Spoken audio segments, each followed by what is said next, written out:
خوش آمدید۔ آج ہم پھر ایک بار دی پریچنگ آف اسلام نامی کتاب کا گہرائی سے جائزہ لے رہے ہیں۔ پچھلی بار ہم نے افریقہ میں اسلام کے پھیلاؤ کے ابتدائی مراحل پر بات کی تھی، اور آج ہم اسی سلسلے کو آگے بڑھا رہے ہیں۔ باب 11 حصہ سوم۔ جی بالکل، آج ہماری توجہ رہے گی مشرقی استوائی افریقہ، نیاسالینڈ، گالا اور صومالیہ علاقوں پر، جنوبی افریقہ اور یہاں تک کہ میڈاگاسکر جیسے خطوں پر بھی۔ ہم دیکھیں گے کہ ان یوں سمجھیں متنوع علاقوں میں اسلام کیسے پہنچا، کن طریقوں سے پھیلا اور اس کے کیا اثرات ہوئے۔ یہ سب کچھ ہمارے پاس موجود ماخذ یعنی اس کتاب کی روشنی میں۔ تو آج کا مشن یہ ہے کہ کتاب کے اس حصے سے اہم نکات اور دلچسپ تفصیلات نکالی جائیں، خاص طور پر یہ سمجھنا کہ یورپی نو آبادیاتی دور اور مقامی سماجی حالات نے اس پھیلاؤ پر کیسے اثر ڈالا۔ چلیں مشرقی استوائی افریقہ سے شروع کرتے ہیں۔ ماخذ کہتا ہے کہ یہاں غلاموں کی تجارت ختم ہوئی، یورپی حکومت قائم ہوئی اور اس کے بعد مسلم تبلیغی سرگرمیوں میں تیزی آ گئی۔ یہ تھوڑا عجیب نہیں لگتا؟ ظاہر لگتا ہے جی، لیکن اس کی وجوہات تھیں۔ دیکھیں، یورپی حکومتوں میں خاص طور پر جرمن مشرقی افریقہ میں اندرونی علاقوں میں امن قائم کیا، سڑکیں بنی، ریل کی پٹریاں بچھیں، تو جو علاقے پہلے شاید پرخطر تھے وہاں اب پرامن مسلم تاجر آسانی سے جا سکتے تھے۔ اور ایک اور دلچسپ بات، جرمن انتظامیہ نے تعلیم یافتہ مسلمانوں کو ہزاروں کی تعداد میں سرکاری عہدوں پر فائز کیا۔ اچھا، تو ان سرکاری اہلکاروں کا بھی کردار رہا پھر؟ جی بالکل، بہت اہم کردار تھا۔ ان مقامی مسلم عہدیداروں کے اثر و رسوخ سے بعض اوقات پورے کے پورے گاؤں نے اسلام قبول کر لیا۔ سرکاری اسکولوں میں بھی اکثر اساتذہ مسلمان تھے، جو خاص طور پر 19ویں صدی کے آخر میں بونڈائی اور واڈیگو جیسی جگہوں پر کافی کامیابی سے تبلیغ کر رہے تھے۔ 20ویں صدی کے شروع میں خصوصاً 1905 کی ایک بغاوت کو کچلنے کے بعد یہ سرگرمیاں اور بھی نمایاں ہو گئیں۔ تو یہ پھیلاؤ کن علاقوں میں زیادہ تھا؟ خاص طور پر تجارتی راستوں اور جو نئی ریلوے لائنیں بن رہی تھیں ان کے ساتھ ساتھ۔ جرمن مشرقی افریقہ سے مغرب میں جھیل تانگانیکا تک، شمال میں یوسمبارا سے کلیمنجارو تک اور جنوب میں جھیل نیاسا تک۔ اس کام میں ساحلی علاقوں کے سوہالی تاجر، فوجی، سرکاری اہلکار یہ سبھی شامل تھے۔ اور لوگوں کے لیے اسلام قبول کرنے کی کیا وجوہات تھیں؟ کیا صرف مذہبی کشش تھی؟ ماخذ کے مطابق وجوہات ملی جلی تھیں۔ اسلام قبول کرنا ایک طرح سے یوں کہیں کہ اعلیٰ تہذیب اور سماجی مرتبے کی علامت بھی سمجھا جانے لگا تھا۔ بعض اوقات یہ بھی ہوتا کہ مسلمان غیر مسلموں کا مذاق اڑاتے، جس کی وجہ سے وہ شاید احساس کمتری کا شکار ہو کر یا سماجی دباؤ میں آ کر اسلام قبول کر لیتے تھے۔ مغربی یوسمبارا کی مثال بہت واضح ہے۔ پہلے وہاں مسلمانوں کو آپ جانتی ہیں غلام فروش سمجھ کر نفرت کی جاتی تھی، لیکن جب تجارت ختم ہوئی اور جرمن انتظامیہ آئی تو مقامی عہدیدار زیادہ تر مسلمان مقرر ہوئے۔ اس سے سرداروں میں یہ تاثر پیدا ہوا کہ بھئی سرکاری حلقوں میں قبولیت کے لیے مسلمان ہونا ضروری ہے۔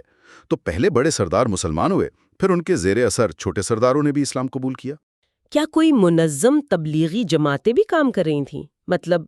تنظیموں کی شکل میں؟ 5 ماہ تک ہر ہفتے کلیمنجارو کے علاقے میں جاتا، تبلیغ کرتا اور لوگوں کی دعوتیں بھی کرتا تھا۔ اور یہ بات بھی دلچسپ ہے کہ ان کی کوششیں صرف غیر مسلموں تک محدود نہیں تھیں، بلکہ وہ مقامی عیسائیوں کو بھی اسلام کی طرف لانے کی کوشش کرتے تھے۔ تو مشرقی افریقہ میں کلیدی نقطہ یہ لگتا ہے کہ یورپی نوآبادیاتی دور نے، امن اور انفراسٹرکچر نے، شاید غیر ارادی طور پر ہی صحیح، اسلام کے پھیلاؤ کے لیے ایک نئی راہ کھول دی۔ اب دیکھتے ہیں کہ کیا نیاسی لینڈ میں بھی صورتحال کچھ ایسی ہی تھی؟ نیاسی لینڈ، جو آج کل ملاوی کہلاتا ہے، وہاں بھی اسلام مشرقی ساحل سے ہی آیا، لیکن یہاں کہانی تھوڑی سی مختلف ہے۔ اسے متعارف کرانے والے عرب غلام تاجر تھے اور ان کے مقامی اتحادی یاؤ قبیلہ۔ یاؤ قبیلے کے لوگ اصل میں مشرقی ساحل کے قریب سے آئے تھے، جہاں وہ پہلے ہی مسلمان ہو چکے تھے۔ تو یہاں ایک مقامی قبیلے کا مرکزی کردار نظر آتا ہے۔ بالکل، کہا جاتا ہے کہ بعد میں نیاسالینڈ میں عرب تو کم رہ گئے، لیکن یاؤ قبیلہ وہاں کا ایک بہت طاقتور قبیلہ بن گیا اور اسلام کو انہوں نے اپنی یوں کہیں کہ قومی شناخت کا حصہ بنا لیا۔ 20ویں صدی کی پہلی دہائی میں بغیر کسی باقاعدہ تبلیغی مہم کے اسلام وہاں تیزی سے پھیلا، حتیٰ کہ ملک کے جو سمجھدار سمجھے جانے والے قبائل تھے ان میں بھی مقبول ہوا۔ تو یہاں مذہب اور قبائلی شناخت آپس میں جڑے ہوئے نظر آتے ہیں۔ یہ واقعی دلچسپ ہے۔ اچھا، اب افریقہ کے شمال مشرق کی طرف چلتے ہیں، گالا اور صومالی عوام کے علاقوں میں یہاں کیا صورتحال تھی؟ جی، گالا اور صومالی عوام میں بھی اسلام کو نمایاں کامیابی ملی۔ حبشہ یعنی آج کے ایتھیوپیا اور ایریٹریا کے علاقے میں آباد ہونے والے وہ لوگ گالا قبائل، وہ شروع میں غالباً غیر مسلم تھے۔ ان کی مذہب تبدیلی کی تاریخ بہت واضح تو نہیں، لیکن 18ویں صدی تک جنوب کے گالا قبائل کی اکثریت مسلمان ہو چکی تھی۔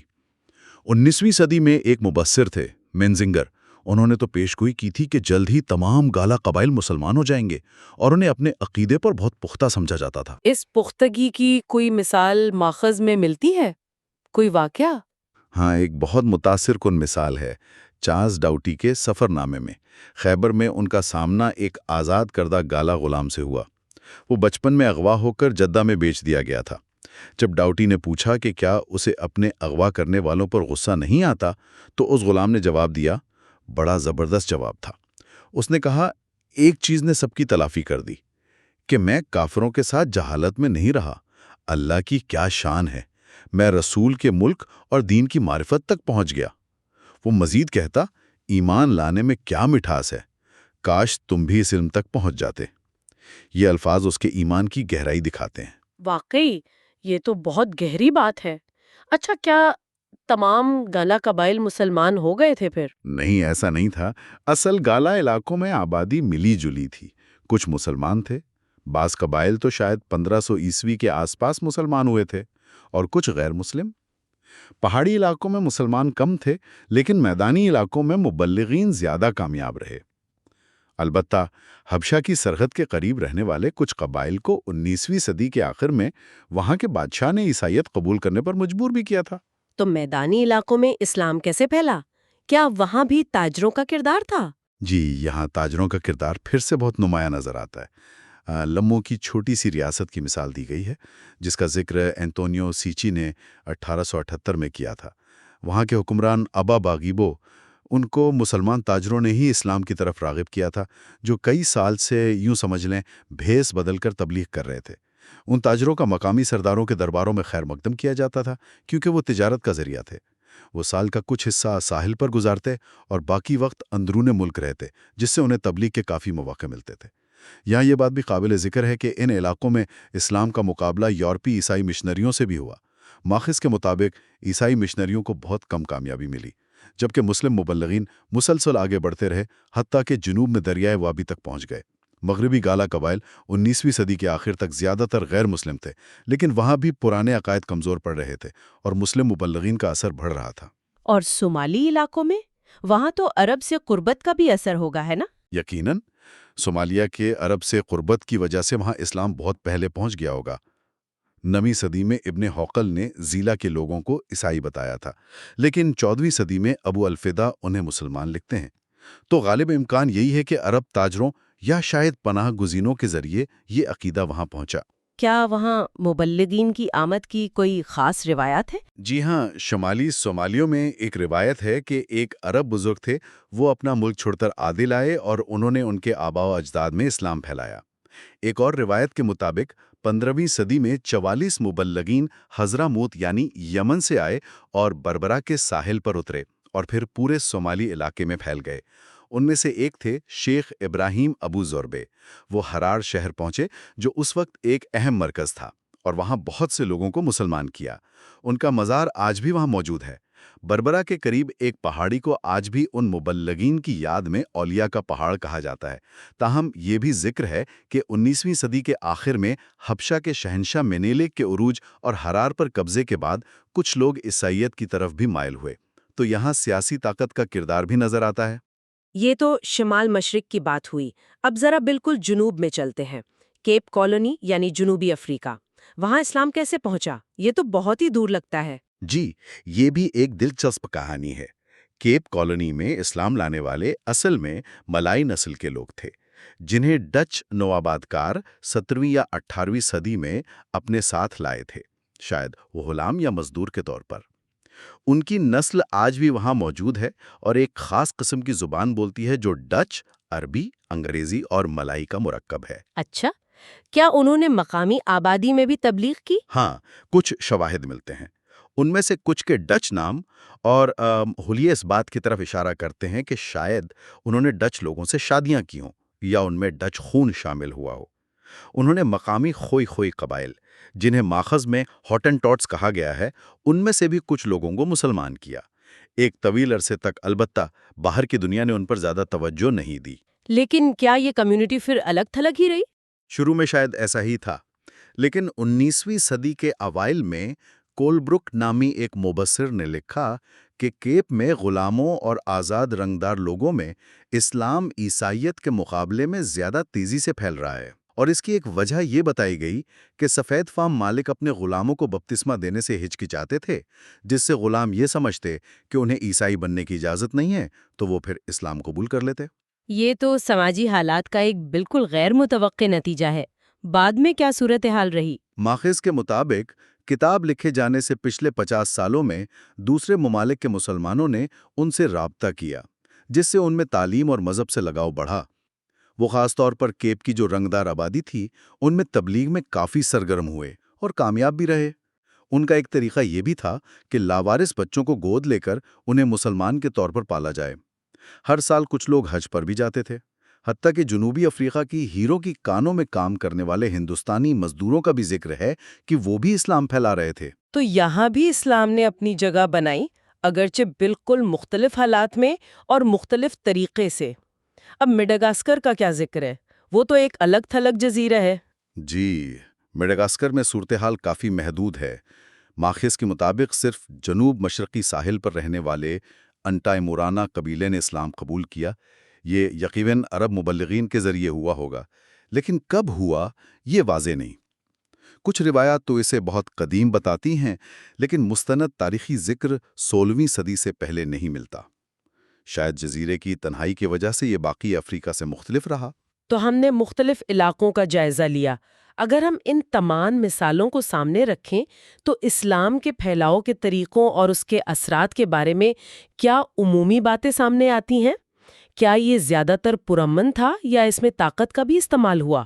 یہ ایک بہت اہم سوال ہے، اور ماخذ اس بات پر زور دیتا ہے کہ مجموعی طور پر افریقہ میں مسلم تبلیغ زیادہ تر پرامن رہی۔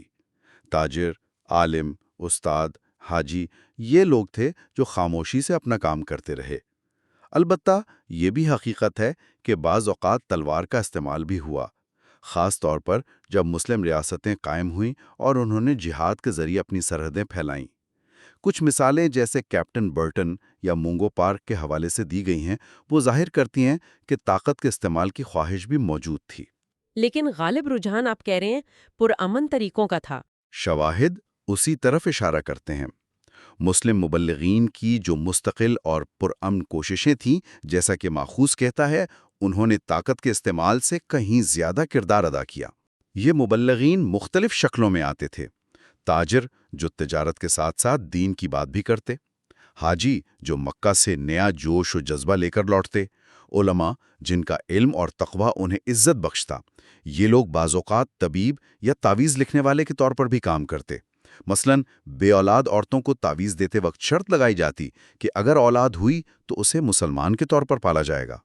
ان مذہبی اساتذہ جنہیں مرابطین یا علفاء کہا گیا ہے، ان کا کیا مقام تھا معاشرے میں؟ انہیں کتنی عزت دی جاتی تھی؟ انہیں بہت زیادہ عزت دی جاتی تھی۔ مغربی افریقہ میں بعض جگہوں پر تو ہر گاؤں میں ان کے ٹھہرنے کا خاص انتظام ہوتا تھا۔ دارفور میں ان کا درجہ حکومتی اہلکاروں کے فوراً بعد تھا۔ مینڈنگو ریاستوں میں بادشاہ کے بعد۔ جن ریاستوں میں قرآن کو قانون بنایا گیا، وہاں تو ان کی بہت قدر تھی۔ وہ دشمن علاقوں سے بھی بغیر کسی روک ٹوک کے گزر سکتے تھے۔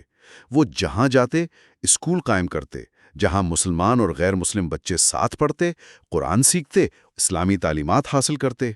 ان کا علم، ان کا مقامی لوگوں جیسا رہن سہن اور تاجروں کی پہلے سے ہموار کی ہوئی راہ، یہ سب ان کے اثر و رسوخ کو بڑھاتے تھے۔ مقامی لوگوں میں شادی کر کے وہ معاشرے کا حصہ بن جاتے تھے۔ کیا مقامی عقائد اور سماجی ڈھانچے نے بھی اسلام کے پھیلاؤ میں کوئی مدد کی؟ ہاں، یہ بھی ایک اہم نقطہ ہے۔ بہت سے افریقی معاشروں میں پہلے سے ایک بالا ہستی یا خدا کا تصور موجود تھا، جو اسلام کے واضح توحیدی تصور سے آپ کہہ سکتے ہیں ہم آہنگ ہو گیا۔ بہت سے مقامی رسوم و رواج بھی معمولی تبدیلیوں کے ساتھ اسلامی سانچے میں ڈھل گئے۔ پھر اسلام کی آمد اکثر وسیع تر تجارتی نیٹ ورک سے جڑنے کا ذریعہ بھی بنتی تھی، جس سے مادی فوائد بھی حاصل ہوتے تھے۔ اور ایک بات جو بار بار سامنے آتی ہے وہ ہے نسلی مساوات کا تصور۔ اس کی کیا اہمیت تھی؟ بالکل، یہ بہت اہم نکتہ ہے۔ مغربی افریقہ میں کامیابی کا ایک بڑا راز تمام مسلمانوں کی برابری اور بھائی چارے پر عملی طور پر عمل کرنا تھا۔ جیسے ہی کوئی شخص اسلام قبول کرتا، اسے فوراً ایک وسیع اور طاقتور برادری کا حصہ سمجھا جاتا جو اسے تحفظ اور مدد فراہم کرتی۔ یہ رویہ عیسائی مشنوں کے مقابلے میں بہت مختلف تھا، جہاں اکثر نسلی تعصب یعنی سفید آقا، سیاہ غلام کی تاریخ اور تبدیلی کے لیے طویل ثبوت کا مطالبہ یہ چیزیں رکاوٹ بنتی تھیں۔ اسلام میں ماخذ کے مطابق سیاہ فام افریقی کو کمتر نہیں سمجھا جاتا تھا۔ خلیفہ المامون اور ان کے سیاہ فام ستیلے بھائی ابراہیم کی کہانی اس کی ایک مثال ہے، جہاں ذہانت اور علم کو رنگت پر فوقیت دی گئی۔ تو اسلام ایک طرح سے مقامی ثقافت کے لیے کم اجنبی تھا بنسبت عیسائیت کے؟ ایسا کہا جا سکتا ہے جی۔ اس میں تبدیلی کے لیے اپنی پوری ثقافت کو ترک کرنے، جسے ماخذ میں نسلی خودکشی کہا گیا ہے، اس کا مطالبہ نہیں تھا۔ یہ مقامی خاندان اور سماجی ڈھانچے کو کمزور نہیں کرتا تھا، اور مبلغ اور مقامی آبادی جو اکثر دونوں ہی افریقی ہوتے، ان کے درمیان کوئی گہری خلیج نہیں تھی۔ نائجیریا کے مسلمانوں کے بارے میں ایک مبصر کا قول نقل کیا گیا ہے کہ اسلام قبول کرنے سے ان میں وقار اور شہریت کا احساس بڑھا اور وہ بہت سے تہمات سے آزاد ہوئے۔ اسلام کے تہذیبی اثرات کیا تھے؟ کیا اس سے معاشروں میں کوئی مثبت تبدیلی آئی؟ ماخذ کئی مثبت اثرات گنواتا ہے، جیسے آدم خوری، انسانی قربانی، بچوں کو زندہ دفن کرنے جیسی جو بری رسومات تھیں ان کا خاتمہ ہوا، لباس پہننے اور صفائی، خاص طور پر وضو کا رواج عام ہوا، چھوٹے قبائلی ڈھانچوں کی جگہ بڑی ریاستوں اور سلطنتوں کا قیام عمل میں آیا، جنگوں کا زیادہ منظم ہونا، جان و مال کا بہتر تحفظ، اسکولوں کا قیام، مسجدوں کا گاؤں یا شہر کا سماجی مرکز بننا، ایک خدا کی عبادت کا تصور پختہ ہوا، عربی زبان کا وسیع علاقوں میں رابطے کی زبان بننا جس سے ادب اور تحریری قانون متعارف ہوا، دستکاری، تجارت اور بڑے شہروں کا فروغ ہوا۔ اسلام اس ساری ترقی کے ساتھ ہم آہنگ نظر آیا۔ آخر میں یورپی نوآبادیات کے کردار پر دوبارہ بات کرتے ہیں۔ یہ واقعی حیران کن بات ہے کہ اس نے اسلام کے پھیلاؤ میں مدد کی۔ ہاں، یہ کتاب کا ایک بہت اہم اور آپ کہہ سکتے ہیں چونکا دینے والا نقطہ ہے۔ بظاہر لگتا تھا کہ یورپی طاقتیں اسلام کو روکیں گی، لیکن حقیقت میں ان کے قائم کردہ امن و امان، بہتر ذرائع آمد و رفت یعنی سڑکیں اور ریل، انہوں نے مسلم تاجروں اور مبلغین کو نئے علاقوں تک پہنچا دیا۔ غلاموں کی تجارت کا خاتمہ بھی ایک بڑی رکاوٹ دور کر گیا، کیونکہ پہلے تاجر ممکنہ شکار کو مسلمان بنا کر اپنا دائرہ کار تنگ نہیں کرنا چاہتے تھے۔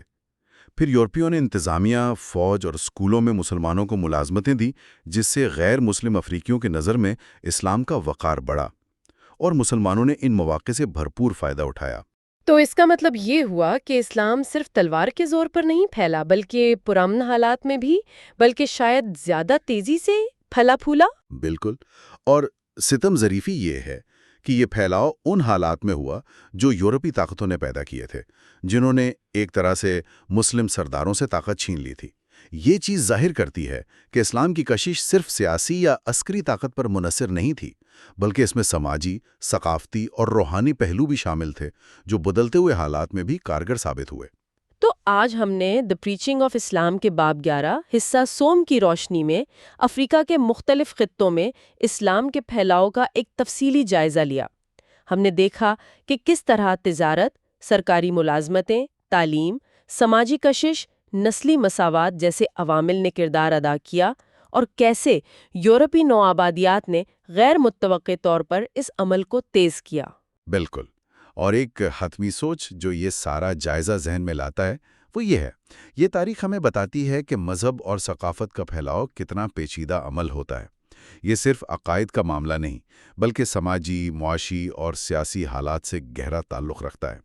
جس طرح اسلام نے افریقی معاشروں کو بعض اوقات ایک نئی شناخت اور وسیع تر دنیا سے جڑنے کا موقع فراہم کیا، اور جس طرح بیرونی طاقتوں جیسے یورپی طاقتیں نے اس عمل پر اثر ڈالا، یہ ہمیں آج بھی ثقافتوں کے ٹکراؤ اور میل جول کے بارے میں بہت کچھ سکھاتا ہے۔ یہ سوچنے پر مجبور کرتا ہے کہ آج کی اس عالمگیر دنیا میں ثقافتی اور مذہبی نظریات کیسے پھیلتے ہیں اور کیسے اپنائے جاتے ہیں۔ اس گہرائی سے جائزے میں ہمارے ساتھ شامل ہونے کا بہت شکریہ۔ امید ہے آپ کو یہ گفتگو معلوماتی اور دلچسپ لگی ہوگی۔ اگر ایسا ہے تو برائے کرم اسے پسند کریں، ہمارے چینل کو سبسکرائب کریں اور اسے اپنے دوستوں اور پیاروں کے ساتھ ضرور شیئر کریں۔ آپ کی حمایت ہمیں اس طرح کی علمی گفتگو جاری رکھنے میں بہت مدد دیتی ہے۔